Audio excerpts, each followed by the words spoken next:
சிறடி காசே சீரியல்ல இப்போ அருண் பயங்கரமா மாட்டிட்டாரு. இப்போ மீனா சொல்றாங்க, "உங்களுக்கு பிடிக்குன்றதுக்காக தான் சீதாவ கல்யாணம் பண்ணி வச்சேன். ஆனா என் தங்கச்சிக்கு துரோகம் பண்றீங்க நடிச்சு, ச்சீ நீங்கலாம் ஒரு மனுஷனான்னு" சொல்ல, சீதாவும் "நீங்க என்ன சொன்னாலும் இனிமே நான் நம்ப மாட்டேன். இப்படி பண்ணிட்டீங்களே, எங்க மாமாவ பத்தி நானே தப்பா நினைச்சிட்டேனே, உங்கனால அக்கா கூட சண்டை போட்டேனேன்னு" அழறாங்க. அங்கேருந்து என்ன பதில் சொல்றதுன்னு தெரியாம அருண் வண்டி எடுத்துட்டு வேகமா கோவப்பட்டு முத்துவ மட்டும் முறைச்சிட்டு அங்கேருந்து கிளம்பி போயிடுறாரு. ஸோ அடுத்ததா என்ன நடக்குது அப்படின்னா, அ நம்மளோட கிறிஷ காட்டுறாங்க.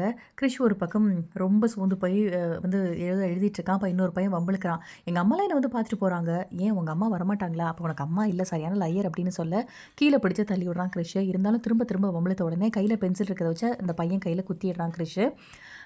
ஸோ இதனால இந்த பையன் அழுதுட்டே இருக்கான்.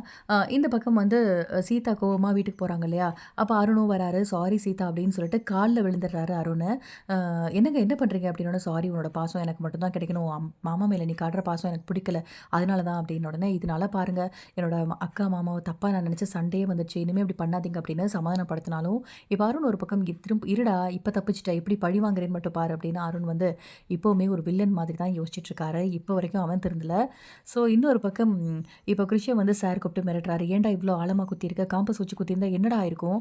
அப்படின்னு சொல்லும்போது, "நான் அப்படி தான் பண்ணுவேன்" அப்படின்னு சொல்றான். "என் அம்மாவ பத்தி பேசினா எனக்கு கோவம் வந்துச்சு" அப்படின்னு கிருஷ் சொல்லும்போது, "திரும்ப பண்ணுவியா? பண்ண மாட்டேன்னு சொல்றா. இப்பவே போலீஸ் வந்துட்டுருக்கு" அப்படின்னு உடனே, "ஐயோ சார் நான் பண்ண மாட்டேன் சார்" அப்படின்ட்டு கிருஷ் ஒரு பக்கம் ஓடி போயிடுறான். அ இன்னொரு பக்கம் கிருஷ் யோசிச்சே இருக்கான். போலீஸ் வந்துட்டா என்ன பண்றது? வந்துட்டா என்ன பண்றது? அப்படின்னு சொல்லிட்டு யோசிச்சுட்டு இருக்கான். ஸோ அந்த பக்கம் என்ன நடக்குதுன்னா, அப்கமிங்ல முத்துவோட கார் வருது. போலீஸ் வந்துருச்சுன்னு நம்மள புடிச்சிருச்சுன்னா என்ன பண்றதுன்னு பயந்து போற கிருஷ் போயிட்டு கரெக்ட்டா நம்ம முத்துவோட கார் டிக்கில போய் உட்காந்துக்கிறான். "தப்பிச்சிரணும் இங்கேருந்து எப்படியாவது" அப்படின்னு சொல்லிட்டு. அத வந்து அத முத்து தெரியல. ஸோ டிக்கிய க்ளோஸ் பண்ணிட்டு முத்து கார் ஓட்டிட்டு கிளம்புறாரு. அங்க போலீஸ் செக்கிங் நடக்குது. ஒரு விஷயம் தப்பா இருக்கு அப்படின்னு சொல்லிட்டு.